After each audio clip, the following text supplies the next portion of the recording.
নমস্কার, তন্দ্রা লিটল ওভেনে আপনাদের সকলকে স্বাগত। আজকের রেসিপি পনির ভুর্জি ফ্রাই। এই রেসিপিটা তৈরি করা একদম সহজ, যে কেউ পারবে করতে, আর খেতে অসাধারণ লাগে। খুব সহজভাবে আমি আপনাদেরকে দেখাচ্ছি, হাতের কাছে জিনিস দিয়ে ঝটপট হয়ে যাবে আর খেতেও খুব ভালো লাগবে। চলুন তাহলে রেসিপিটা দেখে নিই কীভাবে তৈরি করতে হবে এই পনির ভুর্জি। ভুর্জি মানে ঝুড়ো। এখানে আমি কিছু জিনিস নিয়ে নিলাম এই পনির ভুর্জি তৈরি করার জন্য। এখানে আছে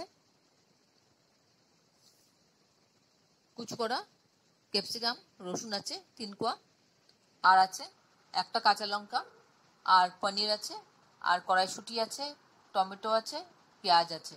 এই কটা দিয়ে আমি রান্না করব। আর তাছাড়া লাগবে আলু। আমি সেদ্ধ করা আলু ছোট ছোট টুকরো করে এরকম নিয়েছি। এবার রান্নায় চলে যাচ্ছি। কড়াতে সর্ষের তেল দিয়ে দিলাম পরিমাণ মতন। দিয়ে তেলটা গরম হলে আমি আলুগুলো ভেজে নিচ্ছি। এর মধ্যে একটু হলুদ গুঁড়ো দিলাম আর একটু নুন দিলাম স্বাদ মতন। দিয়ে আলুগুলো একটু ভালো করে ভেজে তুলে নিচ্ছি।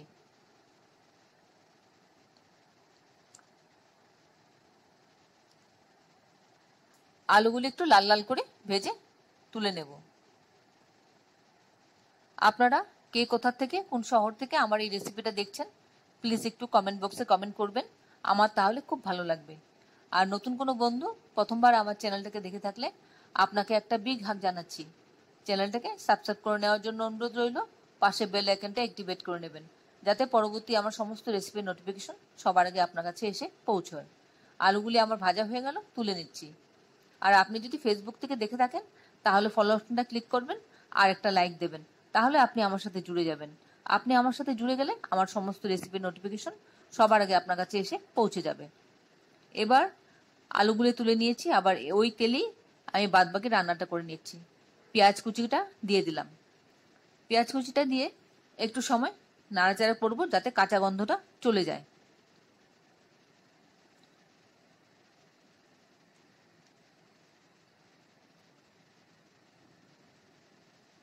পেঁয়াজের কাঁচা গন্ধটা চলে গেলে আমি এর মধ্যে রসুন গ্রেট করে রেখেছিলাম সেটা দিয়ে দিলাম। আর দিলাম একটু 1 চা চামচ আদা বাটা। এবার ভালো করে নাড়াচাড়া করে নিচ্ছি।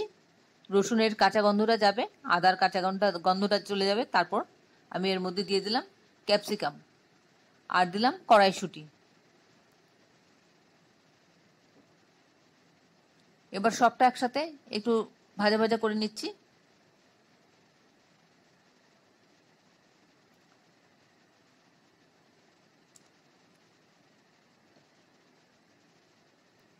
একটু ভাজা ভাজা হলে এর মধ্যে আমি একটু নুন দিয়ে দিলাম আর দিয়ে দেব একটু হলুদ গুঁড়ো। এবার ভালো করে একটু নেড়ে চেড়ে নিচ্ছি। এবার এর মধ্যে দিয়ে দিলাম একটা কাঁচা লঙ্কা।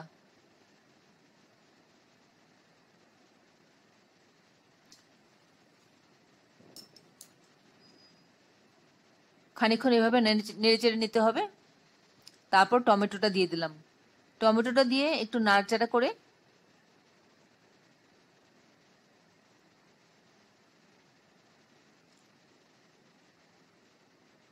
এর মধ্যে দিয়ে দেব একটু জিরে গুঁড়ো, হাফ টিস্পুন জিরে গুঁড়ো দিয়ে একটু ভালো করে মিশিয়ে নিচ্ছি। এবার এর মধ্যে সামান্য একটু জল দেব, যাতে মশলাটা ভালো করে মিশে যায়। আপনারা যারা এখনো পর্যন্ত আমার চ্যানেলটাকে সাবস্ক্রাইব করেননি, ঝটপট সাবস্ক্রাইব করে নিন। আপনাদেরকে আমাদের মাঝে দেখতে পেলে আমাদের খুব ভালো লাগবে। এইভাবে খানিকক্ষণ মশলাটা মিশিয়ে নিলাম। খানিকক্ষণ মশলাটা মিশিয়ে নেবার পর দেখলাম যে টমেটোটা বেশ নরম হয়ে এসছে। টমেটোটা নরম হয়ে গেলে একটু নেড়ে দেখে নিচ্ছি, ঘেটে দিচ্ছি একটু টমেটোটাকে। এবার একটু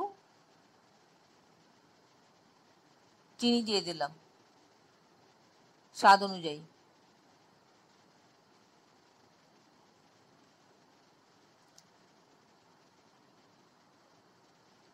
এরপর ভাজা আলুগুলো মিশিয়ে দিচ্ছি।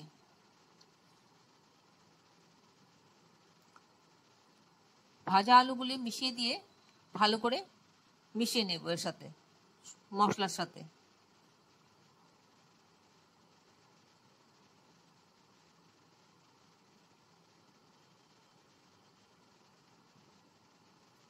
এবার পনিরটাকে স্ম্যাশ করে নিচ্ছি, একটু ভেঙে ভেঙে নিচ্ছি। আপনি চাইলে ছোট ছোট টুকরো করেও দিতে পারেন। আমি যেহেতু ঝুড়ো করছি তাই আমি একটু স্ম্যাশ করে দিলাম। এবার পনির ঝুড়োটা এর মধ্যে দিয়ে দিলাম।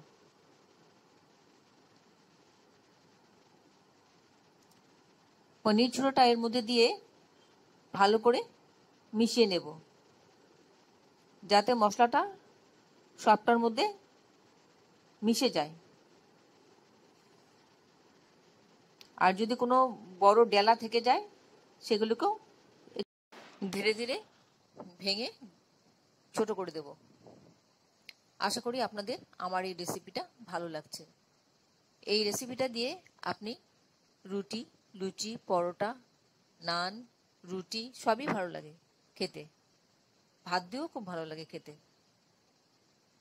একবার অবশ্যই ট্রাই করবেন এই রেসিপিটা করার জন্য। আশা করি আপনাদের ভালো লাগবে।